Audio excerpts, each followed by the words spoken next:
Saint François de Sales. Le roi Henri IV appelait saint François de Sales le phénix des évêques, parce que, disait-il, c'est un oiseau rare sur la terre.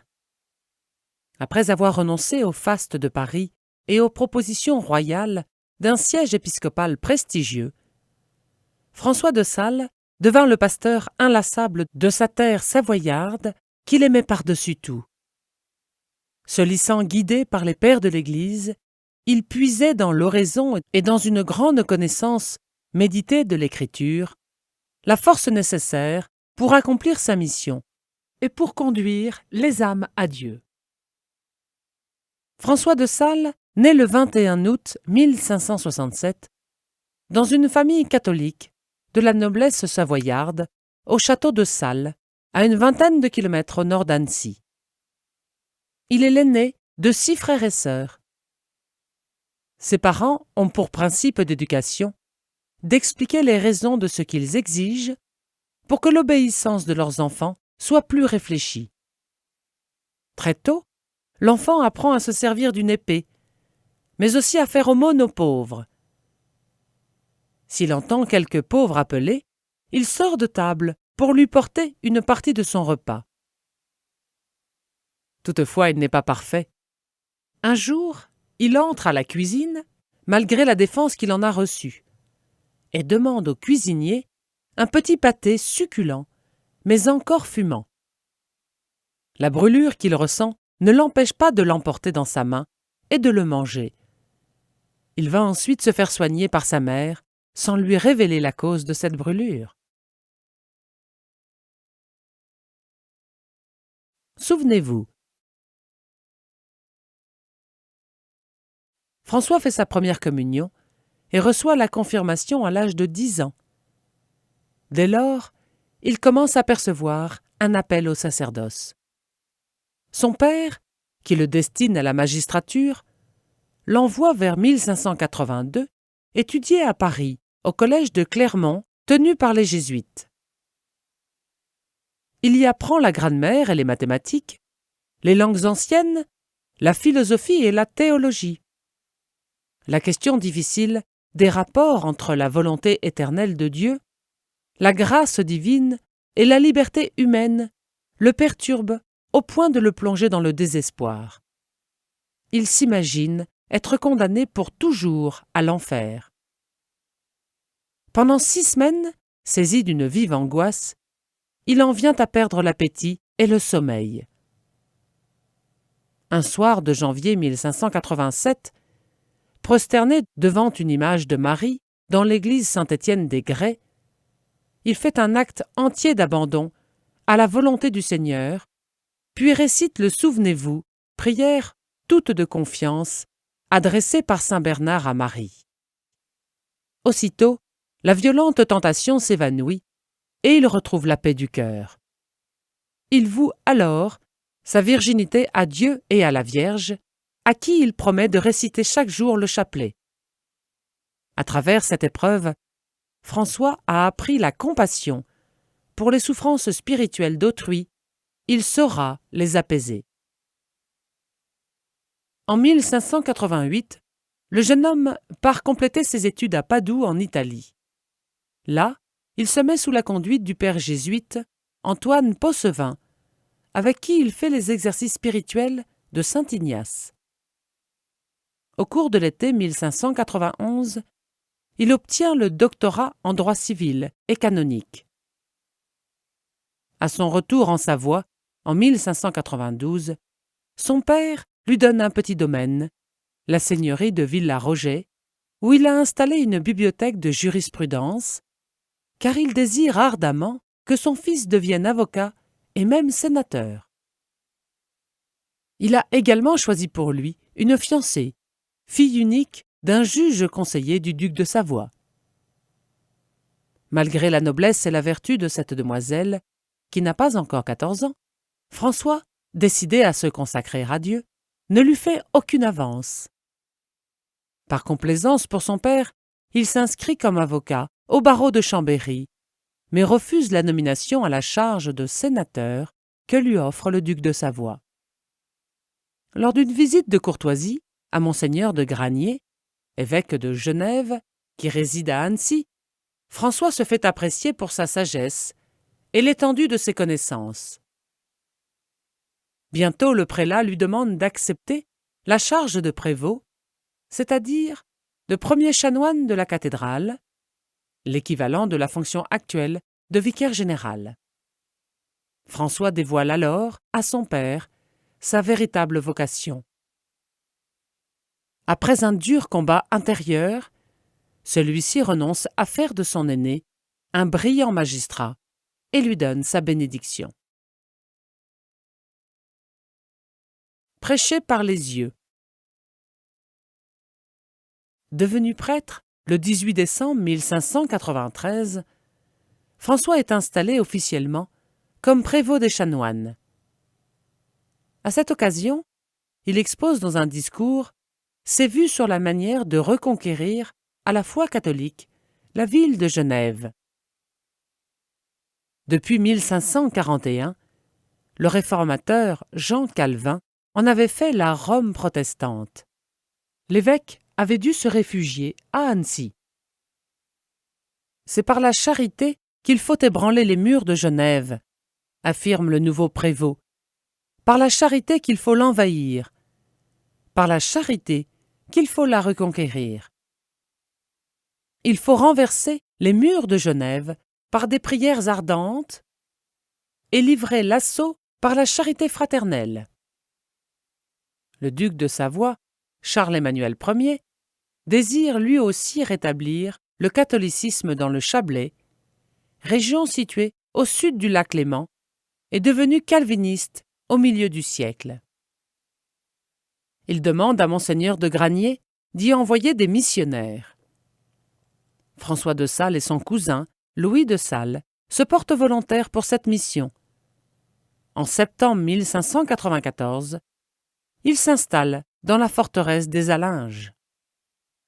De là, François se rend à Thonon, la capitale du Chablais, où il prêche dans la seule église catholique de la ville.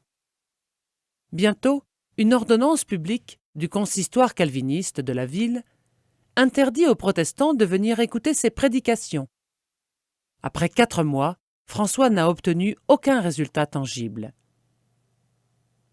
Un ami lui conseille alors de prêcher par les yeux, en composant des articles sur des feuilles volantes imprimées qui seront distribuées sous les portes des maisons des calvinistes. Le 7 janvier, pendant sa messe, une voix intérieure confirme François dans ce dessein. Dès les premiers articles, il capte l'attention de ses lecteurs.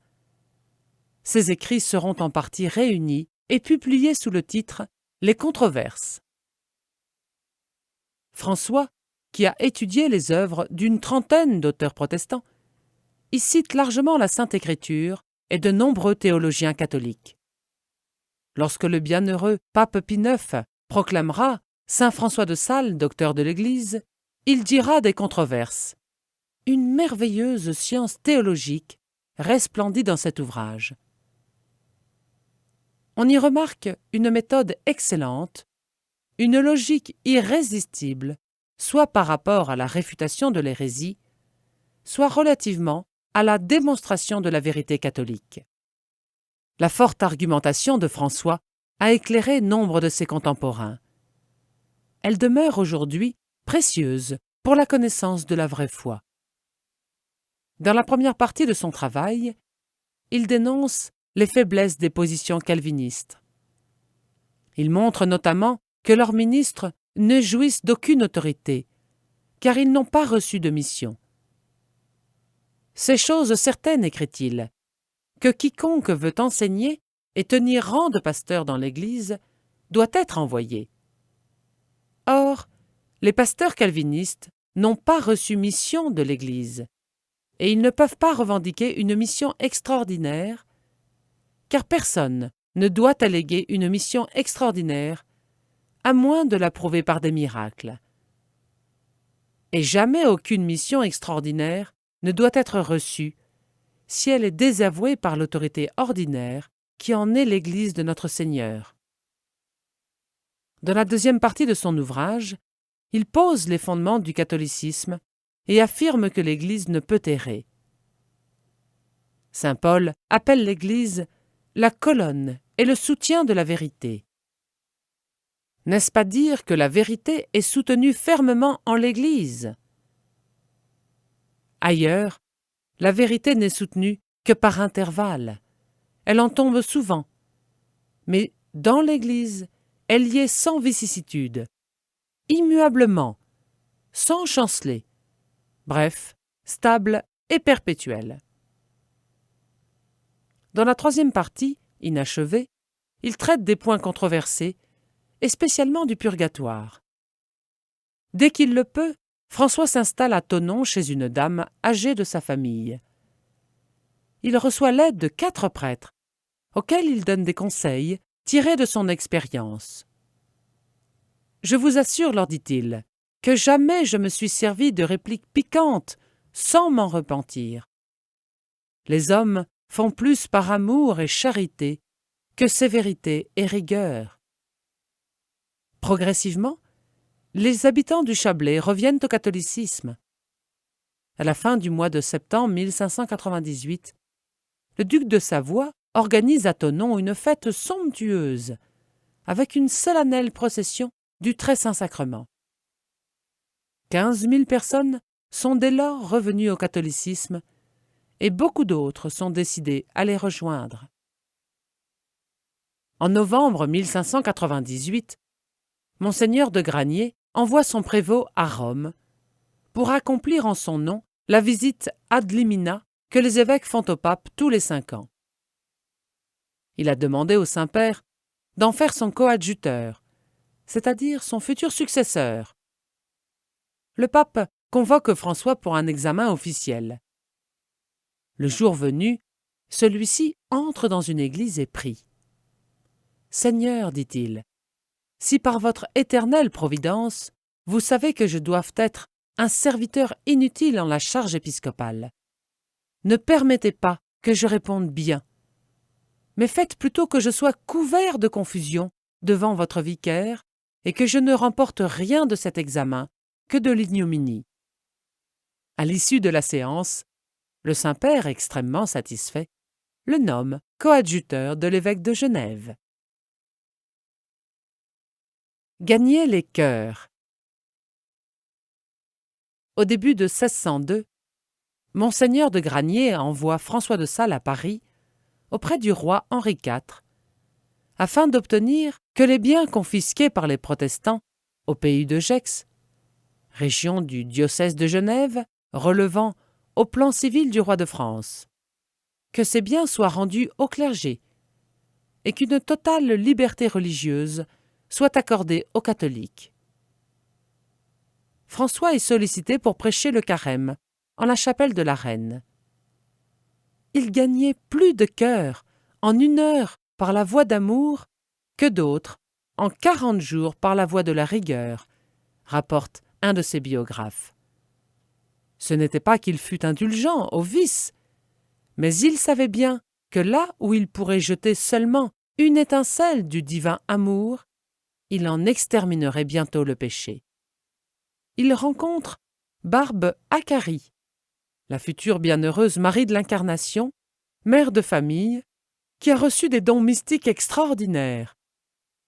Il l'aide à introduire en France l'ordre du Carmel, réformé par sainte Thérèse d'Avila.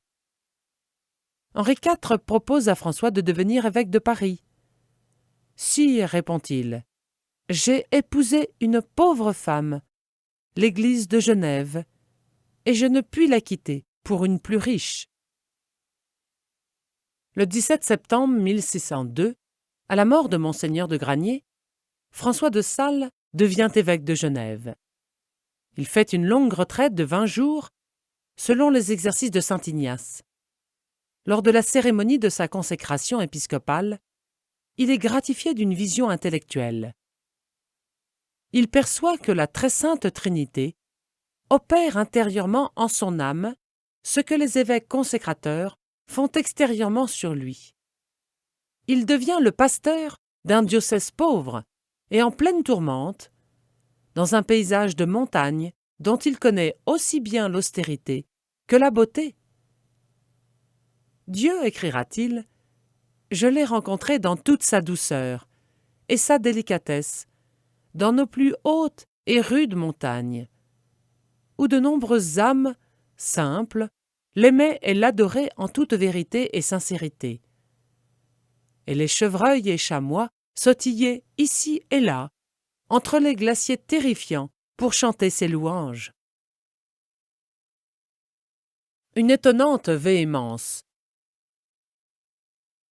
Monseigneur de Sales ne laisse passer aucune occasion d'instruire ses fidèles, dont il a constaté l'ignorance religieuse, racine de nombreux maux. Il institue des cours de catéchisme et prend plaisir à s'occuper lui-même des enfants. Il conquiert leur cœur, puis leur expose familièrement les rudiments de la foi à l'aide des comparaisons adaptées à leurs capacités. En 1603, il convoque un synode diocésain pour ses prêtres. Il veut les réconforter, car beaucoup mènent une vie quasi solitaire dans la montagne. Il les exhorte à l'étude, avec une étonnante véhémence, pour les prémunir contre les erreurs doctrinales, et leur recommande une grande pureté de conscience en vue de l'administration du sacrement de pénitence. Il leur conseille de recevoir les pénitents avec un extrême amour, supportant patiemment leur rusticité, leur ignorance, leur imbécilité, leur tardiveté et autres imperfections, les interrogeant avec tact et progressivement sur certains péchés qu'ils n'osent peut-être pas accuser. En mars 1604, l'évêque de Genève se rend à Dijon pour y prêcher le carême. Un matin, après avoir célébré la messe, le Seigneur lui révèle qu'il fondera un ordre de religieuses. Lors d'une prédication, il remarque une jeune femme qui porte le costume des veuves et qu'il écoute avec une attention ardente. Jeanne Françoise de Chantal, dont le mari est mort tragiquement d'un accident de chasse, avait prié le Seigneur de lui donner un guide spirituel. Et Dieu lui avait montré François de Sales, qu'elle reconnaît dès qu'elle l'aperçoit en chair. De nombreuses personnes s'adressent également à François de Sales pour leur vie spirituelle. Il rédige, à leur intention, de petits traités spirituels. L'un d'eux est à l'origine de l'Introduction à la vie dévote, ouvrage publié en décembre 1608. Ce livre, adressé à une destinataire fictive, Philotée, est une invitation à appartenir complètement à Dieu, tout en vivant dans le monde et en accomplissant les devoirs de son état.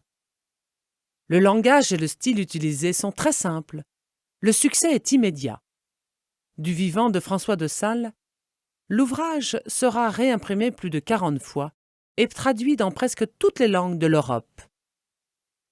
Le roi Henri IV lui-même le lit, et la reine de France offre au roi d'Angleterre un exemplaire orné de diamants. Le 1er mars 1610, François assiste sa mère sur son lit de mort.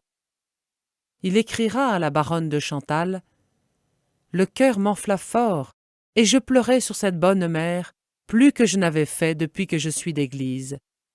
Mais ce fut sans amertume spirituelle, grâce à Dieu. » Le dimanche 6 juin, il fonde avec Madame de Chantal et Charlotte de Bréchard l'ordre de la Visitation. Son dessein est modeste, créer une petite assemblée ou congrégation de femmes et de filles vivant ensemble par manière d'essai, sous de petites constitutions pieuses.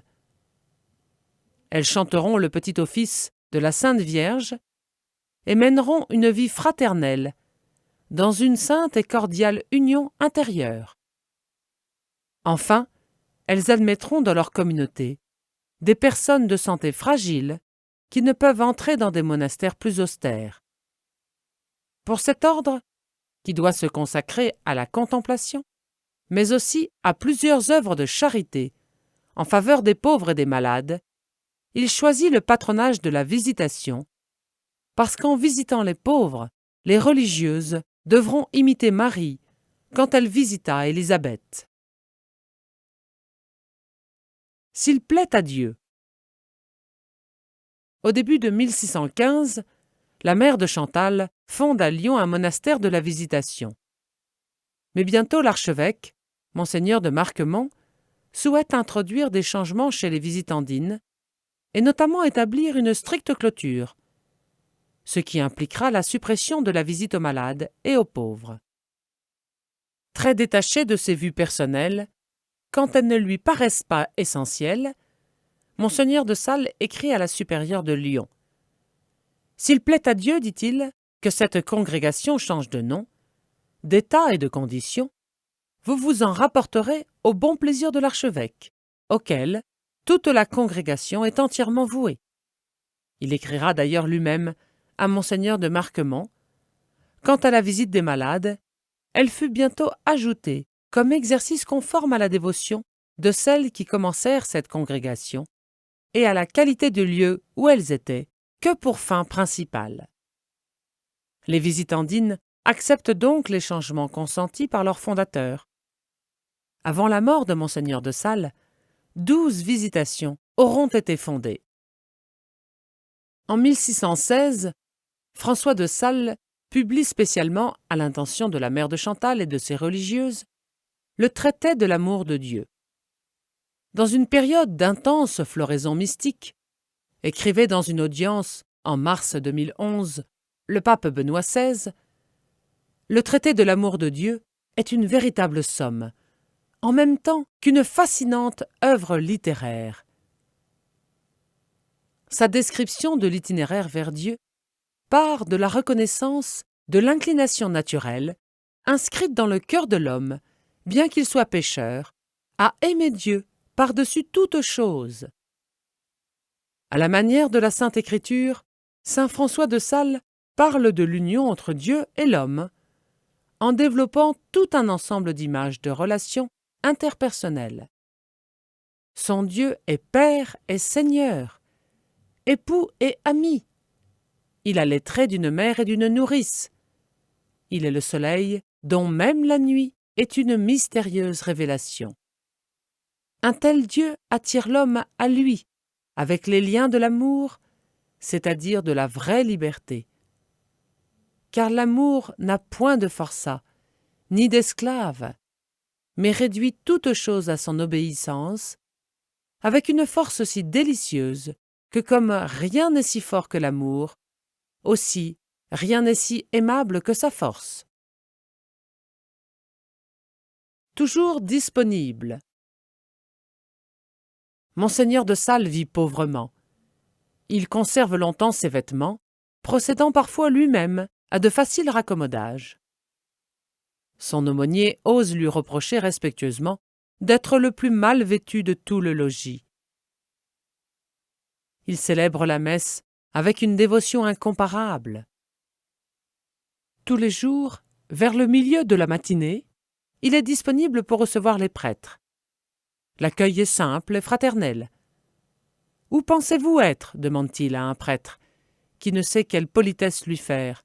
« Nous sommes tous frères. »« Allons, je ne suis pas évêque entre nous. Ces cérémonies sont bonnes quand nous paraissons publiquement. » Dans l'après-midi, il accueille tous ceux qui se présentent. Il a le don de relever les cœurs et celui de discerner les esprits par une grande sagesse spirituelle. Sa réputation de sainteté attire vers lui de nombreux malades. Il en guérit miraculeusement plusieurs, attribuant ces guérisons à Dieu seul, qui peut faire des miracles pour ceux qui le prient avec foi.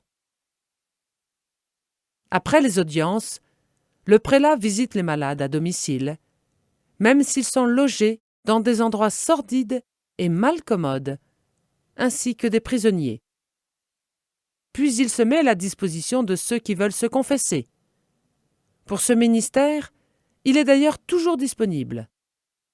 Le soir, avant de se coucher, même s'il est fort tard, il récite paisiblement le chapelet en méditant les mystères du rosaire. À la fin de 1618, François de Sales se rend à Paris pour le mariage du fils du duc le Charles-Emmanuel Ier avec la sœur du roi Louis XIII. Il fait la connaissance de saint Vincent de Paul qui affirmera à son sujet « Monseigneur de Sales, disait-il, s'est si bien conformé au modèle du Christ, je l'ai constaté, que maintes fois, je me suis demandé avec étonnement comment une simple créature pouvait arriver à un degré de perfection aussi grand, étant donné la fragilité humaine, et atteindre la cime d'une si sublime hauteur. Cette pensée me revenait.